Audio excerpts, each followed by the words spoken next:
नमस्कार साथियों, स्वागत है आप सभी का एकलव्य पीसीएस में। साथियों, ये क्लास है हमारी पंचायती राज की और पंचायती राज में मैंने पिछली क्लास में आपको पंचायती राज एक्ट जो है उसकी धारा नंबर 12 तक आपको बता दिया था। और आज हम आगे बढ़ेंगे और जो आगे की धाराएं हैं उनको बातचीत करेंगे, उनके बारे में डिस्कशन करेंगे। 12 तक हमने पूरा जो है पढ़ लिया था। आगे है धारा नंबर 13। तो देखो, धारा नंबर 13 में कुछ भी नहीं है, ये बक्सा खाली है, आप लोग देख सकते हैं, है ना। तो ये तो खत्म हो चुका है। आगे है धारा नंबर 14। धारा नंबर 14 में प्रधान को हटाए जाने की प्रक्रिया है। और अगर आपको याद होगा तो हम ऑलरेडी प्रधान को हटाए जाने की प्रक्रिया पढ़ चुके हैं। यही सब इसमें दोबारा से लिखा हुआ है कि 15 दिन पहले सूचना देनी होगी, बैठक बुलानी होगी। इसके अलावा कोरम भी होना चाहिए, 1/3 कोरम होना चाहिए। नॉर्मल बैठक का कोरम 1/5 होता है। ये सब मैं आपको ऑलरेडी पिछली क्लास में सारी की सारी चीज़ें जो है बता चुका हूं। अगर आप लोगों ने नहीं देखा है तो जा करके देख लीजिए। सारी की सारी चीज़ें, प्रधान को किस तरीके से हटाया जाता है, वो मैं आपको ऑलरेडी बता चुका हूं। ठीक है। धारा नंबर 14 में हमारे काम का ऐसा कुछ भी नहीं है जो महत्वपूर्ण हो। आगे देखेंगे धारा नंबर 15। ये है अध्याय 4 और ग्राम पंचायत के अधिकार, कर्तव्य, कृत्य और प्रशासन, ये आते हैं धारा नंबर अध्याय 4 में। और धारा नंबर 15 के अंतर्गत हमें देखने को मिलते हैं। सबसे पहले देखते हैं क्या क्या काम है जो पंचायत कर सकती है। तो ग्राम पंचायत निम्नलिखित कृत्यों का संपादन करेगी। जैसे कौन कौन से, देखो जरा। सबसे पहले कृषि, यानी 15(1) में आपको क्या मिलेगा? कृषि। कृषि बागवानी का विकास और प्रोन्नति, इसके लिए पंचायत क्या करती है? तो पंचायत बागवानी की व्यवस्था कराती है, कृषि के लिए भी जो है काम करती है। और हर साल बागवानी के क्षेत्र में पंचायत विशेष कार्य करती है और वृहद पैमाने पे वृक्षारोपण कराती है। ठीक है ना। तो ये भी इम्पोर्टेंट है। इसके अलावा बंजर भूमि, चारागाह भूमि के विकास और उनके अनाधिकृत संक्रमण और प्रयोग के लिए रोकथाम भी करती है। अगर कोई व्यक्ति पंचायत की जमीन पर कब्जा कर लेता है तो उसे हटाने का भी कार्य वो करती है। इसके अलावा 15(2) में आप देखेंगे भूमि विकास, भूमि सुधार का कार्यान्वयन, चकबंदी व भूमि संरक्षण। तो ये भी काम पंचायत का है, भूमि का विकास करना, भूमि का सुधार करना और चकबंदी इत्यादि में सहायता करना। अब चकबंदी का काम डायरेक्टली पंचायत नहीं करती है, लेकिन चकबंदी में पंचायत की भूमिका रहती है। बिना पंचायत के सहयोग के चकबंदी हो ही नहीं पाएगी, सीधी बात है। इसके अलावा 3 में हम देखें, अगर 15(3) में देखें तो लघु सिंचाई, ये भी पंचायत के अंतर्गत ही आती है। इसे बोलते हैं MI, माइनर इरिगेशन। जल व्यवस्था तथा जल आच्छादन विकास, तो लघु सिंचाई परियोजनाओं में जल वितरण में प्रबंध तथा सहायता करना पंचायत का काम है। इसके अलावा लघु सिंचाई परियोजनाओं के निर्माण, मरम्मत, अनुरक्षण तथा सिंचाई उद्देश्यों से जल पूर्ति का विनियमन, यानी उनको अच्छे से चलाना भी पंचायत का ही कार्य है। इसके अलावा पंचायत जो है पशुपालन, दुग्ध उद्योग तथा कुक्कुट पालन को भी बढ़ावा देती है। ठीक है, याद रखिएगा, महत्वपूर्ण है। ये सारे के सारे काम जो है पंचायत करती है, इनको बढ़ावा देने का कार्य करती है। पंचायत में मत्स्य पालन का कार्य भी पंचायत के द्वारा प्रोत्साहित किया जा सकता है। इसके लिए गांव में तालाब वितरित किए जाते हैं। ठीक है। इसके अलावा सामाजिक और कृषि वानिकी, इसके लिए भी पंचायत कार्य करती है। जैसा कि मैंने बताया, अब वानिकी में पंचायत क्या करती है? तो वृक्षारोपण का कार्य कराती है बड़े पैमाने पे। अभी हमने कुछ दिन पहले हमने कराया है ना। तो बहुत सारी चीज़ें हैं। इसके अलावा आप इनको एक बार देख लो, जैसे लघु वन उपज। अब हमारे यहाँ तो जंगल इतने हैं नहीं, लेकिन जहाँ है वहाँ पर पंचायत कार्य करती है। लघु उद्योग को बढ़ावा देती है तथा स्थानीय व्यापारों को प्रोन्नति देने का कार्य पंचायत करती है। कुटीर और ग्राम उद्योग को बढ़ावा देती है, बहुत ही महत्वपूर्ण चीज़ है। कुटीर और ग्राम उद्योग को बढ़ावा देती है। इसके लिए चल रहा है NRLM। और इसके अंतर्गत गांव में क्या बनाए जाते हैं? समूह बनाए जाते हैं। समूह की जो सखियां होती हैं, जो महिलाएं होती हैं, वो बहुत सारी चीज़ें बनाती हैं। जैसे क्या क्या बनाती हैं? जैसे अगरबत्ती बनाती हैं, ठीक है, सफाई किट बनाती हैं और उनको वो बेचती हैं और पैसा कमाती हैं। पापड़ वगैरह, अचार वगैरह बनाती हैं। तो ये सब कुटीर उद्योग में आता है। इसके अलावा 15(10) ग्रामीण आवास की व्यवस्था है। तो भैया PM आवास मिलता है, CM आवास मिलता है ना। तो ये सब पंचायत के ही तो अधीन है। जिसका नाम पंचायत आवंटित करेगी कि साहब इसको दे दिया जाए, उसको दे दिया जाता है। ठीक है ना। तो ग्रामीण आवास भी पंचायत के ही अधीन आ रहे हैं। पेयजल की व्यवस्था पंचायत कराती है, बड़े पैमाने पे कराती है। इसके लिए कुएं, तालाब वगैरह ये सब का निर्माण पंचायत के अधीन आता है।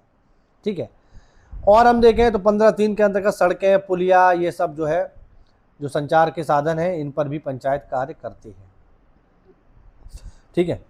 इसके अतिरिक्त सार्वजनिक मार्गों तथा अन्य स्थानों पर प्रकाश उपलब्ध करवाना, तो पंचायत क्या करती है? स्ट्रीट लाइट लगवा सकती है।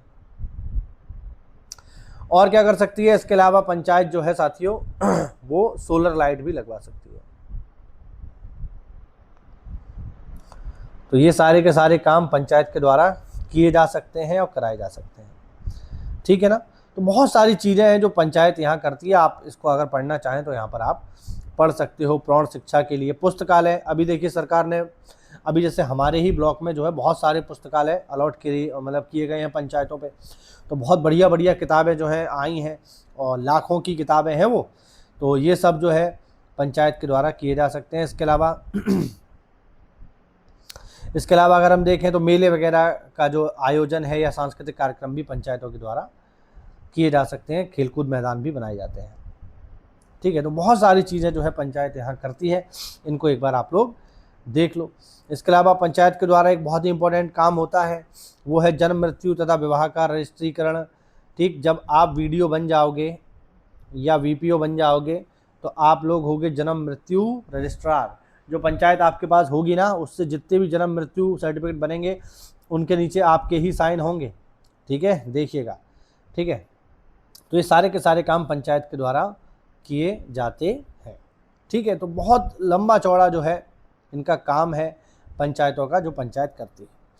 आगे है 15 का। 15 का है योजना तैयार करना। इसको हम बोलते हैं साथियों जीपीडीपी। जीपीडीपी है ग्राम पंचायत डेवलपमेंट प्लान। याद रखिएगा, हर साल पंचायत क्या करती है? गांव के विकास के लिए एक योजना तैयार करती है। ठीक। और उस योजना में क्या होता है? बेसिकली उस योजना में गांव की वो सारी सड़कें जिन्हें बनाया जाना है, जो काम गांव में कराए जाने हैं, अगर बारात घर बनाना है तो बारात घर लिखेंगे हम लोग। ठीक है। या अगर पंचायत घर की मरम्मत करानी है तो उसको हम लोग मेंशन करेंगे। किसी के यहाँ सड़क बनानी है तो वो मेंशन करेंगे। तो ये सब जीपीडीपी का काम है और ये जीपीडीपी आती है 15 का में। ठीक है, याद रखना इंपॉर्टेंट है। ठीक, ये 15 का के अंतर्गत आती है, इसको आप याद कर लेना, महत्वपूर्ण है जीपीडीपी। और एक चीज़ और ध्यान रखना, पंचायत में वही काम हो सकता है जो जीपीडीपी में मेंशन है। ऐसा कोई भी काम जो जीपीडीपी में लिखा नहीं है वो पंचायत नहीं करा सकती। इस चीज़ को बिल्कुल आप याद रखिएगा। ठीक है। तो बहुत सारे काम करती है। 15 हमने पढ़ लिया। आगे है ये 16। तो 16 कुछ खास नहीं है, बस देख लो। कृत्य जो किसी ग्राम पंचायत को समनुदेशित किए जा सकते हैं। देख लें इसको जरा। तो इसमें ज़्यादा कुछ खास नहीं है, वही सब है जो हमने ऊपर पढ़ा है। जो जो पंचायतें काम करती है वही सब यहाँ पर हमें देखने को मिलता है। ठीक है। तो ये सब आप लोग देख लीजिए। और वही सब है, पंचायतों के अधिकार ही हैं। जैसे पंचायत अभी हमने देखा कि नए पुल और पुलिया बना सकती है, बिल्कुल अधिकार है पंचायत के पास। सार्वजनिक सड़क, पुलिया तथा पुल की मरम्मत अथवा मार्ग उसका बदल सकती है अथवा बंद कर सकती है और समाप्त भी कर सकती है। ये भी पंचायत के पास अधिकार है। इसके अतिरिक्त आस पड़ोस के खेतों को कम से कम क्षति पहुंचाकर उनकी सड़कों को चौड़ा कर सकती है ना। जैसे खासकर जैसे चक रोड होते हैं, तो चक रोड पर जो है पंचायत काम कर सकती है, चक रोड को चौड़ा कर सकती है, आसपास के खेतों को थोड़ा सा उनसे ज़मीन थोड़ा बहुत ले सकती है। तो ये सब यहाँ पर जो है महत्वपूर्ण चीज़ें हैं। इसके अलावा सार्वजनिक सड़क पर निकली हुई झाड़ी, जैसे इस समय पर अगर आप गाँव में रहते हैं तो आपने देखा होगा गांव में सफाई कर्मी आ रहा होगा और ये सब जो है झाड़ी वगैरह काट रहा होगा, तो वो सब इसी के अंतर्गत ही, पंचायत के अंतर्गत ही आता है। और ये काम पंचायत कर सकती है और करती भी है, ऐसा नहीं है। ठीक है। सफाई से संबंधित विभिन्न कार्य जो है पंचायत के द्वारा किए जा सकते हैं। यहाँ पर आप देख सकते हो सफाई के सुधार। ठीक, ग्राम पंचायत नोटिस के द्वारा किसी भूमि अथवा भवन के स्वामी अथवा अन्य व्यवसायी की वित्तीय स्थिति का विचार करके उसको अनुपालन का यथोचित समय देकर सफाई के लिए सुधार करवा सकती है। ठीक है। तो ये सब जो है, या मान लीजिए कोई बड़ा सा आपके गांव में कोई बिल्डिंग बना हुआ है, ठीक, और उसका जो शौचालय है वो नाली में उसका वेस्ट जा रहा है, तो उसको रोका जा सकता है, उसको नोटिस दिया जा सकता है कि इसको आप सुधार करवाइए, वरना फिर आप पर कानूनी कार्रवाई, मतलब कानूनी कार्रवाई से मतलब आप पे नोटिस जारी किया जाएगा और ये सब चीज़ें आप पे करवाई जाएंगी। तो ये सब काम जो है पंचायत कर सकती है। पंचायत के अधीन जो स्कूल होते हैं तथा अस्पताल होते हैं उनका भी सुधार जो है कर सकती है। ठीक है। और उनकी मरम्मत वगैरह भी काम, जो मरम्मत वगैरह है वो भी पंचायत के द्वारा किया जा सकता है। ठीक, तो ये सब काम जो है पंचायत कर सकती है। इसके अतिरिक्त अगर हम देखें तो पंचायत के पास एक ऐसी पावर है जो अन्य नौकरियों में आपको नहीं मिलेगी। उदाहरण के लिए धारा नंबर 22 में आप देखिए, ग्राम पंचायत द्वारा अध्यावेदन तथा सिफारिश, यानी पंचायत में जो काम करने वाले लोग हैं उनके लिए पंचायत उनकी शिकायत भी कर सकती है, उनको हटाने की सिफारिश भी कर सकती है और उनकी रिपोर्ट भी कर सकती है कि इनको यहाँ पर रहना चाहिए कि नहीं रहना चाहिए। उदाहरण के लिए अपने अधिकार क्षेत्र में रहने वाले व्यक्तियों के कल्याण तथा उनके संबंध में कोई भी अध्यावेदन दे सकती है। जैसे ऐसी ग्राम पंचायत के क्षेत्र में कार्य करने वाले सिंचाई विभाग के पटवारी यानी लेखपाल, ग्राम के चौकीदार अथवा मुखिया को नियुक्त करने, स्थानांतरित करने अथवा बर्खास्त करने के लिए सिफारिश कर सकती है। यानी पंचायत अगर चाहे तो लेखपाल को अपने यहाँ से ट्रांसफ़र करा सकती है, चौकीदार को ट्रांसफ़र करा सकती है, सिंचाई विभाग के लोगों को ट्रांसफ़र करा सकती है। इसके अतिरिक्त पंचायत के अधिकार में रहने वाले किसी व्यक्ति से किसी अमीन, आदेश वाहिका, टीका लगाने वाले, कांस्टेबल, पटवारी, सिंचाई विभाग के नलकूप चालक, वन विभाग के चौकीदार, प्राइमरी स्कूल के मास्टर, ठीक है, अथवा किसी भी सरकारी विभाग के चपरासी, सरकारी कर्तव्य पालन में किसी भी प्रकार के अविचार के संबंध में फरियाद प्राप्त होने पर ऐसी ग्राम पंचायत यदि प्रत्यक्ष कोई साक्ष्य उपलब्ध करती है और अपनी रिपोर्ट के साथ फरियाद को समुचित प्राधिकारी के पास अग्रेसित करती है तो फिर उस पर कार्रवाई होगी। यानी आप देखो, पंचायत में जितनी भी सरकारी लोग हैं उन सभी पर कार्रवाई करने का पंचायत को अधिकार होता है, चाहे वो लेखपाल हो, चाहे नलकूप चालक हो, ठीक है, चाहे प्राइमरी स्कूल के मास्टर हो जिनका ग्रेड पे 4200-4600 है वो भी हो, उनको भी पंचायत जो है, अगर पंचायत के पास प्रूफ है कि ये आदमी सही से काम नहीं कर रहा है तो उसको हटाने के लिए प्रस्ताव कर सकती है और अगर प्रॉपर प्रूफ हुआ तो उस पर कार्रवाई भी की जाएगी और इसकी सूचना पंचायत को मिलेगी। देखो क्या लिखा है, समुचित कार्रवाई करेगा अधिकारी और ग्राम पंचायत को उसके परिणाम की सूचना भेजेगा कि क्या कार्रवाई हुई। तो आप देखिए कितनी पावर होती है पंचायत के पास। लेकिन आप ये देखो कि इन सब में जो सबसे पावरफुल लोग होंगे वो कौन होंगे? पहले तो होंगे प्रधान जी, और प्रधान जी के साथ कौन होंगे? ऑब्वियस बात है आप लोग होंगे, यानी VPO यानी सचिव। तो पावर है इसमें, ऐसी बात नहीं, ठीक है। तो ये है। आगे इसमें देख लीजिए, आगे कुछ खास है नहीं, ठीक, आगे बढ़ते हैं, चलिए। ओके, आगे ये देखो, ये आपके काम का है, ये पेपर में आ सकता है। ये है 25A। 25A क्या है? सेक्रेटरी है, यानी आपके बारे में है। यानी राज्य सरकार या ऐसा अधिकारी या प्राधिकारी जिसे सरकार के द्वारा निमित्त सशक्त किया जाए, धारा 25 की उपधारा 1 के खंड ख में निर्देशित कर्मचारियों में से एक सेक्रेटरी नियुक्त करेगा, यानी VPO नियुक्त होगा। VPO की बात हो रही है। जो ऐसी ग्राम पंचायत अथवा ग्राम पंचायतों तथा संबंधित ग्राम सभाओं और न्याय पंचायतों जिसकी प्रादेशिक सीमाओं के भीतर ऐसी ग्राम पंचायतें स्थित हों के सेक्रेटरी के रूप में कार्य करेगा, यानी VPO के बारे में है ये। तथा अन्य ऐसे कर्तव्यों का पालन करेगा जो राज्य सरकार द्वारा निर्धारित किए जाएं। तो VPO के बारे में पंचायती राज एक्ट की धारा नंबर 25A में लिखा हुआ है, 25 का में लिखा हुआ है। महत्वपूर्ण बात है, ये याद रखिएगा, ठीक है, आपकी नौकरी के बारे में है, ठीक। हाँ, आगे है ग्राम पंचायत के सदस्यों के अधिकार 26 में। तो ये क्या है?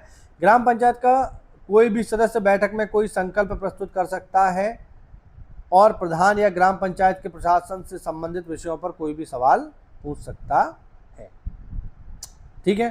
तो ये आप लोग याद रखिएगा, इन्हें सवाल पूछने का अधिकार होता है, ठीक है। आगे देखते हैं, आगे है 28 का, ये थोड़ा सा महत्वपूर्ण है, इसको आप देखो। 28A, भूमि प्रबंधन समिति की स्थापना। देखिए बहुत सारी समितियां होती हैं, वो आगे इसमें आएगा, मैं आपको बताऊंगा। टोटल 6 समितियां होती हैं। उन 6 समितियों में भूमि प्रबंधन समिति काफ़ी महत्वपूर्ण है, इसको आपको पता होना चाहिए। ग्राम पंचायत भूमि प्रबंधन समिति ग्राम पंचायत भूमि प्रबंधक समिति भी होगी और इस रूप में केवल उत्तर प्रदेश जमींदारी विनाश तथा भूमि व्यवस्था अधिनियम 1950 की धारा 117 के उपबंध के अधीन या उसमें निहित सभी संपत्ति के रखरखाव तथा संरक्षण तथा पर्यवेक्षण संबंधी कार्य करेगी। कुल मिला के ग्राम पंचायत की एक भूमि प्रबंधन समिति होगी जिसका सचिव होगा लेखपाल। नॉर्मल तो सचिव हम लोग होते हैं, बट इसका कौन होगा? लेखपाल। प्रधान भूमि प्रबंधन समिति का अध्यक्ष होगा और ग्राम पंचायत की अधिकारिता में आने वाले क्षेत्र का लेखपाल उसका सचिव होगा। देखिए जितनी भी टोटल 6 समितियां होती हैं वो आगे आएगा, उनमें सभी का जो सेक्रेटरी होगा वो कौन होता है? वीपीओ और वीडीओ होता है। बट भूमि प्रबंधन समिति का सचिव कौन होता है? लेखपाल। ये बात आपको याद रखनी है। अब काम क्या करती है भूमि प्रबंधन समिति? ये देखो, भूमि प्रबंधन समिति पर ग्राम पंचायत के लिए तथा उसकी ओर से धारा 28 में समस्त संपत्ति जिसके अंतर्गत सामान्य प्रबंधन, परीक्षण तथा नियंत्रण का भार होगा। क्या क्या काम होगा देखो जरा।